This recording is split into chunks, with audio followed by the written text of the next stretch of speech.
And while my next guest agrees to some extent, he thinks Trump should take a more business-like approach and negotiate with leaders from both Greenland and ruling country Denmark. Joining me is someone who spent a lot of time there, actually, in Greenland and knows a thing or two about national security, former Supreme Allied Commander of NATO, Admiral James Stavridis. It's great to have you here. And what I was actually struck by was the fact that you think Trump has some logic in wanting to go after Greenland. Yeah, let's back up and look at history here. In 1867, we bought Alaska. Probably the best deal we ever made. We bought it from Russia. Around that same time, Kelly, we actually had at least a good offer on the table to buy Greenland. Didn't work out.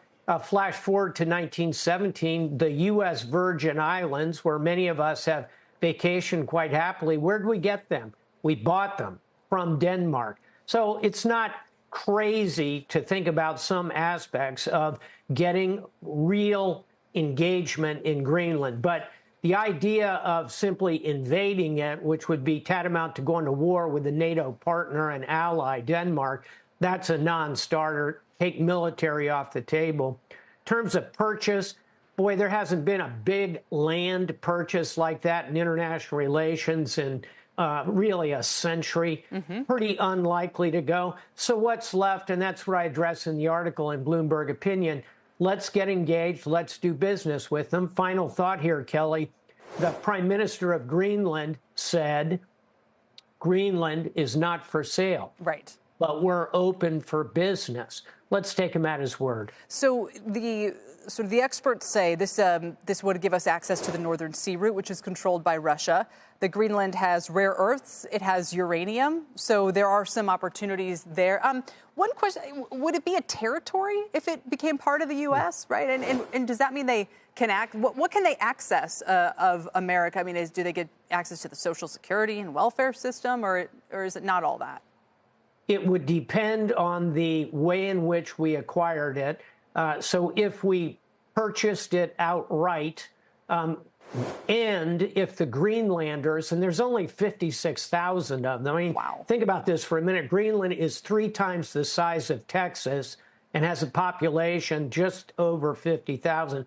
But if they were to acquiesce in it, you could see a future for them that looks like Puerto Rico, a Commonwealth. You could see an association, which is what we have with the Marshall Islands. We could structure a way in which to bring them into the fold. But realistically, Kelly, I don't think the Greenlanders want to join up with us. I don't think Denmark wants to walk away from them. So let's work it together with them, construct economic incentives. If we do that, we'll get the geopolitical and the military access that we want. It's just a fascinating discussion to have because it really wasn't on the radar. But you go back to these eras where the U.S.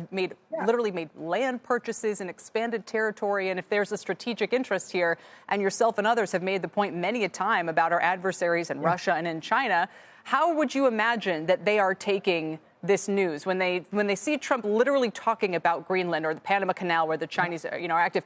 What do you think they think about all of this? I think they have 2 reactions.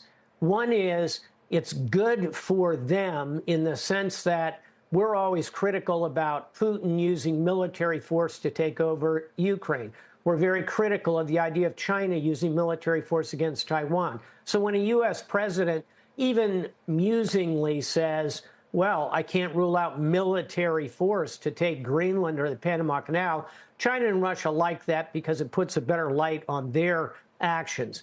On the other hand, what they don't want is an activist, determined, forward-leaning chief executive leading the United States. They worry about Trump. Right, He's hard to predict. He's a big deal maker, and we'll see what he decides to do.